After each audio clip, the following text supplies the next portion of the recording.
Assalamu alaikum guys. Today we have come with another recipe, another video. So this is gonna be an exciting episode since Eid al-Adha is coming up, and I have thought of showing you some ideas on how to make your Eid more festive and more delicious with your guests and families. So today we're making beef cutlets, as I have told.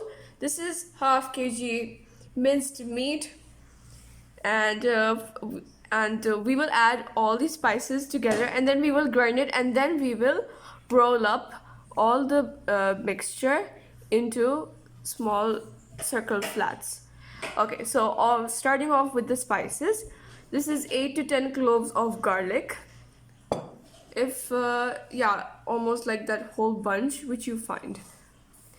This is medium sized onion which we have cut into small pieces. Don't add the whole into the grinder, otherwise the grinder will grow mad. Alright, these are chilies, about 8 to 10. If your chilies are filled with more spice, so try to add less, okay, otherwise it will become a lot spicier. This is bread which we will add while grinding them. These are 6 slices.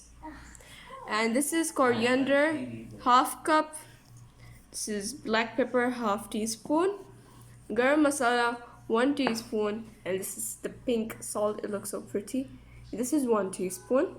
And while we will be rolling up the beef cutlets, this we will add, and I'll show you how to do that. So don't worry, this is gonna be easy and simple.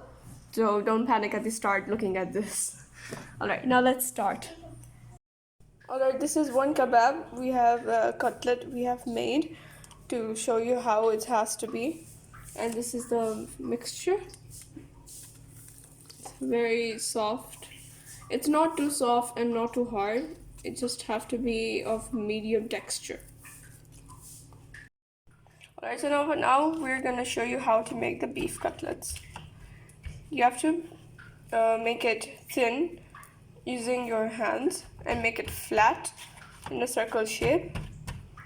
You have to use breadcrumbs. Spread breadcrumbs on it. We have used our homemade breadcrumbs, and it is also easily available at the store.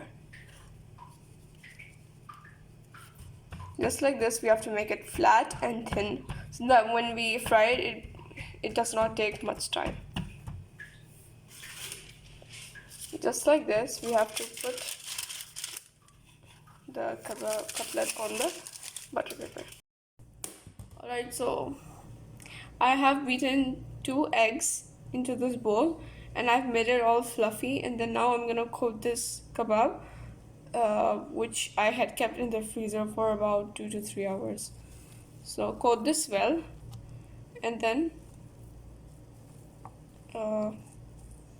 fry it at low flame.